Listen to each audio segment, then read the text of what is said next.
E se existisse uma série de várias temporadas sobre Jesus Cristo? Melhor ainda, e se eu te disser que ela existe e é uma das melhores coisas baseada na Bíblia lançada nos últimos anos? Meus amigos, finalmente chegou a hora de falarmos de The Chosen, Os Escolhidos, aqui no canal. Essa série que conta a história de Jesus Cristo e que é uma das mais faladas aí do momento. Aqui no quadro Periféricos a gente fala de produções bíblicas de fora da Record ou até que não são bíblicas, mas que tem um teor cristão, e hoje é dia de The Chosen. Então vamos lá, The Chosen, Os Escolhidos, como o nome sugere, é uma série que é focada nos discípulos de Jesus, os escolhidos. Jesus aparece mesmo de forma integral em todos os episódios, a partir dali da metade, né? Os 4 primeiros episódios ele aparece ali um pouco menos, e aí a partir dos 4 finais, quando ele já está com seus discípulos, ele aparece ali praticamente nos episódios inteiros. O terceiro episódio, o mais diferente, ele é focado ali em algumas crianças, um grupo de meninos que conhece Jesus.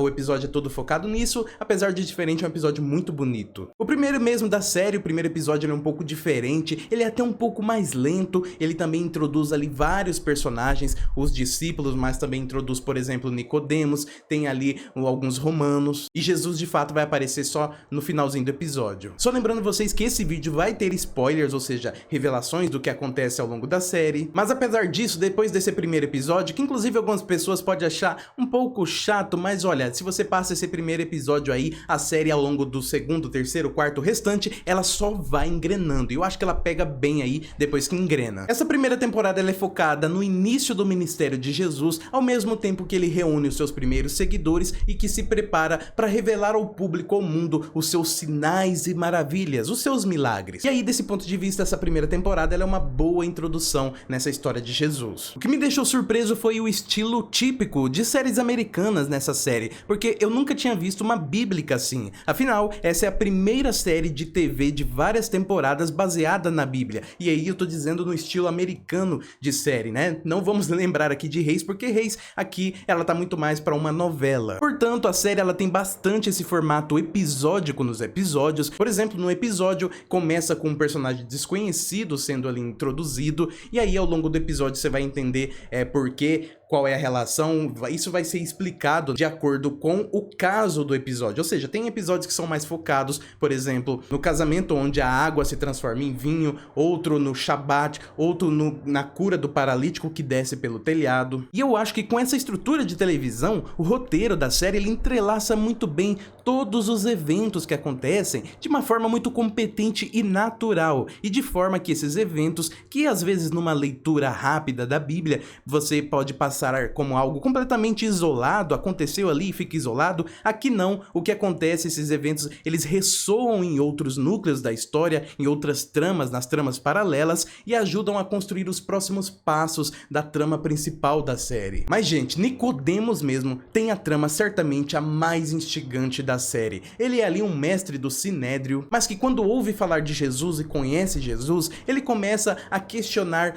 toda a sua vida, tudo que ele aprendeu, tudo que ele ensinou aos seus alunos, e assim, mesmo sendo mais velho ali, é o que tem mais mente aberta, enquanto que os mais novos, os seus subordinados, eles são realmente as mentes fechadas, as mentes fanáticas e que se opõem a tudo que Jesus fala e prega e significa. Inclusive o diálogo, a conversa que acontece entre Nicodemos e Jesus é fantástica e faz jus às nossas expectativas, porque esse mesmo diálogo, essa mesma conversa na Bíblia já é uma das conversas mais lindas do texto sagrado. E aqui na série fez jus, sim. Inclusive, quando acaba, parece que tá faltando, você quer mais, né? É tão bom, você quer ouvir mais desses dois conversando. E aquele final no último episódio do Nicodemos, observando escondido Jesus e os discípulos se arrumando para ir. Jesus sabe que o Nicodemos tá ali escondido, relutando. Jesus ainda fala, né? Não tem ninguém mais, não tá faltando mais ninguém. E Nicodemos ali sofrendo. Que ator atuando muito bem. No máximo que Nicodemos faz ali é deixar um pouco de ouro para ajudar eles na viagem. Jesus entende exatamente quem foi que deixou. E quando Nicodemos não aparece mesmo, Jesus então parte com seus, é onde Nicodemos cai em choro. E aí Jesus, olhando ali para a direção onde tá Nicodemos, murmura: você chegou tão perto. E, gente, é de quebrar o coração. Certamente a melhor cena da temporada. Inclusive no elenco, os destaques na atuação é justamente o Nicodemos, que é o Eric Avari, Mateus, que é o Paras Patel. Já vão perdoando aí a pronúncia desses nomes, que às vezes alguns aqui talvez não sejam nem americanos. Inclusive o Jesus dessa série, que é feito pelo Jonathan Romy, algo assim, ele é muito diferente da maioria das interpretações que outros filmes aí, produções sobre Jesus trazem. Geralmente trazem um Jesus sério, um Jesus inalcançável, sem traços de humanidade. E aqui não, esse de The Chosen é um dos Jesus mais humanos que eu já vi. Ele ri, ele brinca, ele dança no casamento e até mesmo conta piada, mas quando tem que ser mais sério, quando tem que ser o professor, o mestre, ele de fato o é. E o curioso é que isso não contradiz a Bíblia necessariamente, é só uma outra visão, uma outra abordagem. Às vezes alguém aí com uma imagem mais conservadora, mais antiga de Jesus, daquele Jesus sério que os filmes antigos traziam, talvez se incomode um pouco com isso.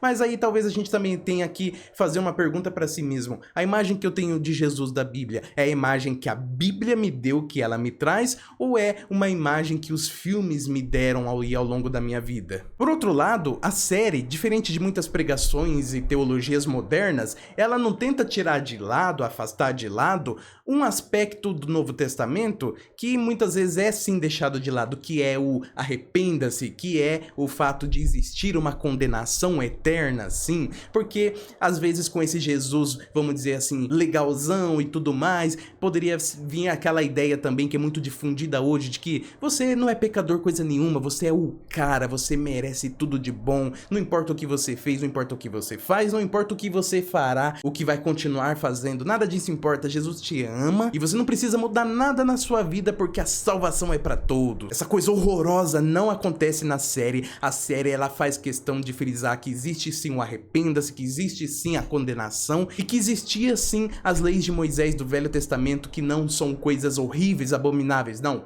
Eram leis de Deus de fato. E apesar do criador roteirista dessa série ser evangélico, a série tem 3 consultores que ajudam aí na pesquisa da série, sendo que um é evangélico, outro é judeu e outro é católico. São várias visões aí contribuindo para a pesquisa da série, só que mesmo assim a série ela não puxa para nenhum lado de religião. Muito pelo contrário, inclusive eu acho ela bastante fiel à Bíblia em si. E olha, eu vou dizer uma coisa para vocês, eu diria que essa série, ela tem mais chance de evangelizar alguém ou então de dar início a um processo de evangelização do que as produções bíblicas da Record. Porque as da Record, elas apelam muitas vezes para elementos mundanos e elementos de novelas mundanas que, a verdade, não combinam em nada aí com o cristianismo, com a Bíblia em si, né?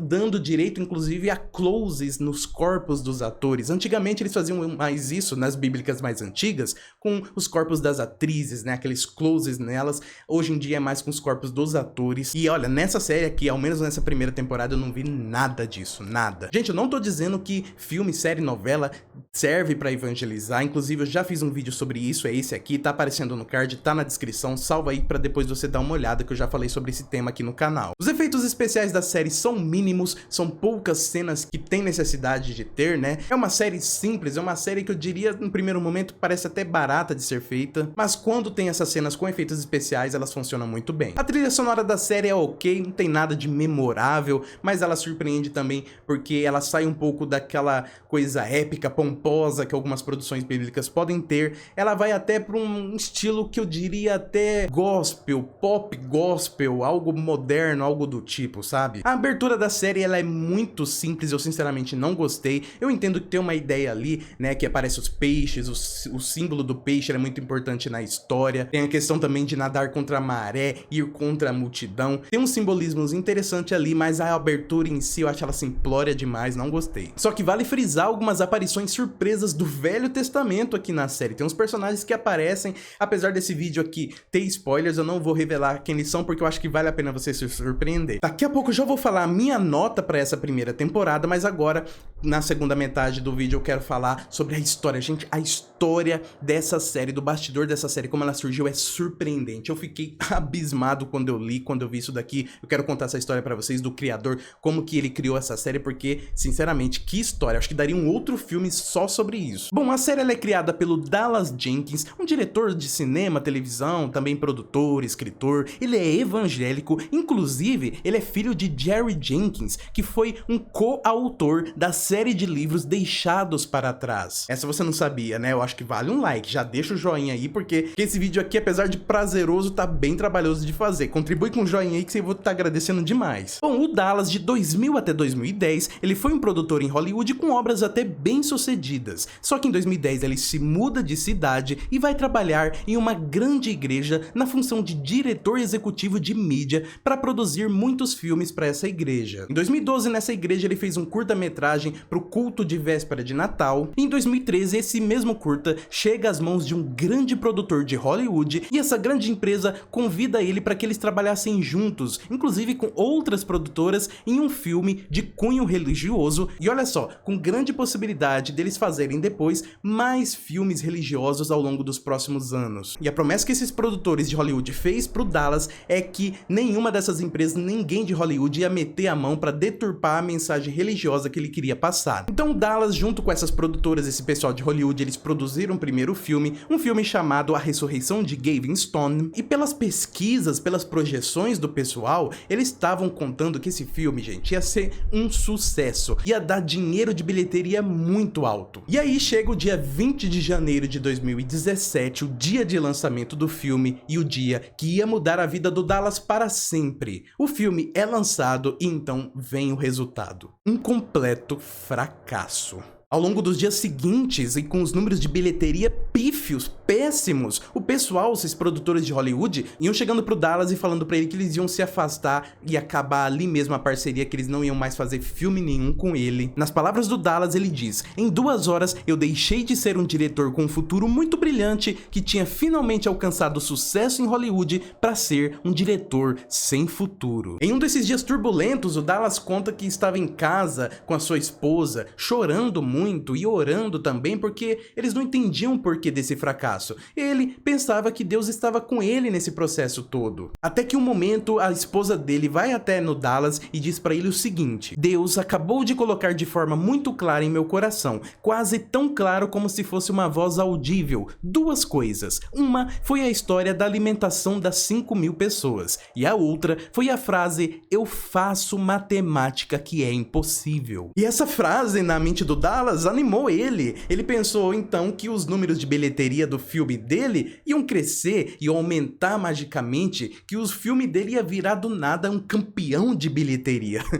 Qual foi a surpresa em que nada disso aconteceu, nada mudou, o filme continuou sendo um completo fracasso. 5 dias depois do lançamento do filme, durante a madrugada, o Dallas estava ali no seu notebook tentando analisar, entender onde foi que ele errou e os outros erraram nesse filme, no lançamento desse filme, para que fosse um fracasso tão grande. E ele conta que foi nesse momento que ele recebeu no seu Facebook uma mensagem de uma pessoa com quem ele não conversava há muito tempo, conversava muito de vez em quando, e a mensagem dizia: "Lembre-se, não é o seu trabalho alimentar as 5.000, seu trabalho é trazer seu pão e peixe." Dallas sentiu naquele momento que a sua vida ia mudar para sempre. Ele diz que ali aprendeu uma lição valiosa que já devia ter aprendido há muito tempo, que ele deveria colocar o controle da sua vida nas mãos de Deus e que estava disposto a aceitar tudo, mesmo o fracasso, desde que agradasse a Deus. Então, ao longo de 2017, o Dallas se dedica a fazer um curta-metragem para sua igreja, um curta-metragem contando a história do nascimento de Jesus, para exibir no especial de Natal da sua igreja. E assim ele filmou na fazenda de um amigo esse curta. E chegou a passar na mente dele: pouco tempo atrás estava produzindo filmes com parceiros de Hollywood e agora estava ali fazendo filmes para sua igreja. Só que mesmo assim ele estava perfeitamente satisfeito com isso. E foi durante a produção desse curta-metragem que passou na mente do Dallas a ideia de uma série de várias temporadas sobre a história história de Jesus Cristo. Se as pessoas maratonam séries como Stranger Things, Game of Thrones, por que não uma série sobre Jesus? Mas devido à inviabilidade de se fazer um projeto tão grande desse, ele deixou a ideia apenas ali na sua mente, finalizou o curta e passou o curta no especial de Natal da sua igreja. Só que através de um amigo em comum, esse curta-metragem sobre o nascimento de Jesus chegou às mãos do cofundador da VidAngel, que é uma plataforma de streaming de conteúdos cristãos. E a empresa dessa plataforma, VidAngel, eles estavam com a ideia de fazer um estúdio, de começar a produzir os seus próprios filmes e séries inspiradores, familiares, através de financiamento coletivo. Quando os chefões da VidAngel assistiram o curta-metragem do Dallas, eles amaram. E eles decidiram que tinham que colocar isso na internet para que as pessoas se convencessem de investir justamente na ideia do Dallas, aquela ideia de uma série de várias temporadas sobre Jesus. Então, a ideia era colocar o curta, fazer as pessoas contribuírem nessa vaquinha para fazer a série e aí sim fazer essa série sobre Jesus. Só que vocês acreditam que o Dallas não ficou alegre? Não, muito pelo contrário, ele foi triste, porque na cabeça dele não tinha como alcançar o valor necessário, porque para ele, para fazer essa série seria pelo menos aí 5 milhões de dólares, na verdade seria muito mais que isso, e a maior vaquinha, o maior financiamento coletivo de um projeto de mídia até então era de 5,7 milhões de dólares, e era um projeto que tinha uma base de fãs muito grande. Como que ele, nesse projeto que não tinha fã nenhum, ia conseguir superar 5 milhões de dólares? Então, ele pensava que não ia passar de 800 dólares. 800. Só que aí ele se lembrou daquilo de que a função dele não era alimentar as 5 mil, a função dele era fornecer os seus pães e peixes. Então a VidAngel postou o curta-metragem no Facebook e no YouTube e olha, foi um sucesso estrondoso, foram mais de 10 milhões de visualizações. Assim, Dallas diz que se lembra do momento que estava na frente do computador com a sua esposa e os dois olhando abismados, sem acreditar naquilo, sem acreditar naquele sucesso estrondoso, sem acreditar naqueles valores da vaquinha que estavam aumentando e batendo o recorde de 5,7 milhões de dólares. Batendo o recorde como se fosse fácil. Eles não acreditavam no que estava diante dos seus olhos. Foi o momento que a sua esposa olhou para ele e o lembrou. Eu faço matemática que é impossível. E aí, através desse financiamento coletivo, foi produzida a primeira temporada. E as temporadas seguintes continuam sendo produzidas através dessa vaquinha, desse financiamento coletivo. E é justamente o que permite que a série seja disponibilizada de forma gratuita. Qualquer um, mesmo que não tenha contribuído, pode entrar lá e assistir a série completamente de graça. Já vou falar como você pode assistir a série, mas antes, então, a minha nota para essa primeira temporada, e a minha nota para ela, então, é 8,5 de 10. Bom, existe duas formas de você assistir a série de forma oficial. Tem o site do The Chosen e também o aplicativo de celular The Chosen. Tanto entrando no site quanto no aplicativo, você vai lá em Watch. Você pode selecionar ali a temporada que você quer, a primeira, a segunda ou a terceira. Lembrando que no momento de lançamento desse vídeo, tá sendo lançada a terceira temporada, episódio a episódio praticamente. E nesse primeiro momento ainda não tá tendo dublagem e legenda em português, mas isso porque é um outro trabalho, um outro custo que envolve dublar e também legendar, mas isso aí nas próximas semanas, nos próximos meses já vai estar saindo também em português. No site aplicativo então de The Chosen, além de assistir, você pode também assistir alguns extras, a erros de gravações, a mini documentários, inclusive aquele curta do nascimento de Jesus, que foi feito antes da série, esse curta também tá disponível, eles chamam como episódio piloto, episódio 0 da série, ele faz parte da continuidade da série, só que vem antes, né? Então tem aquele curta-metragem que é um episódio piloto e depois vem a série. Nesses extras também tá disponível um outro especial de Natal que saiu entre a segunda e a terceira temporada da série. E ali no site da série você consegue também monitorar como que tá o financiamento, né? Nesse momento, a quarta temporada ali tá com os seus episódios, os primeiros episódios ali já estão completamente pagos, e aí tem a linha de evolução, um gráfico ali de evolução, conforme o pessoal vai contribuindo, também vai completando ali o orçamento de cada episódio da nova temporada. A ideia do Dallas é que a série tenha 7 temporadas, 7 inclusive é um número bastante simbólico, significativo na Bíblia, e ele disse já que há sim ideias de fazer algo aí depois dessa série sobre Atos dos Apóstolos, quem sabe, e até algo baseados em Deixados pra Trás, que foi o que seu pai coescreveu. Deixados pra Trás já existe aí alguns filmes, né, mas pode ser que existam aí no futuro próximo umas novas versões feitas pelo próprio filho do autor autor dos livros. Bom, então no site e no aplicativo você pode assistir as 3 temporadas da série, então é possível assistir completamente de graça. Mas também é possível assistir a primeira temporada na Netflix, a primeira temporada também está disponível no Globoplay e também no Univervideo, que é o serviço de streaming da Igreja Universal. Então tem 3 plataformas de streaming aí fora a oficial que você pode assistir a primeira temporada da série. Tudo isso lembrando na ocasião do lançamento desse vídeo. Você já assistiu essa série? Que episódio que você tá? Você gosta dessa série? Diga tudo aqui embaixo nos comentários, quero ver a sua opinião. Você também pode dar ideias aí de outros filmes, séries bíblicas pra gente falar nesse quadro Periféricos. E um financiamento coletivo aqui do canal que você pode ajudar é no joinha, só que o valor dele é simplesmente 0, de graça. Se você clicar no joinha, no like, vai estar ajudando demais o canal. Clica aí, vai! E eu deixo aqui na tela esse aqui que é o primeiro vídeo do quadro Periféricos, onde eu falei da novela Maria Magdalena, e deixo aqui também um vídeo sobre a série Reis. Eu te vejo no próximo vídeo e shalom!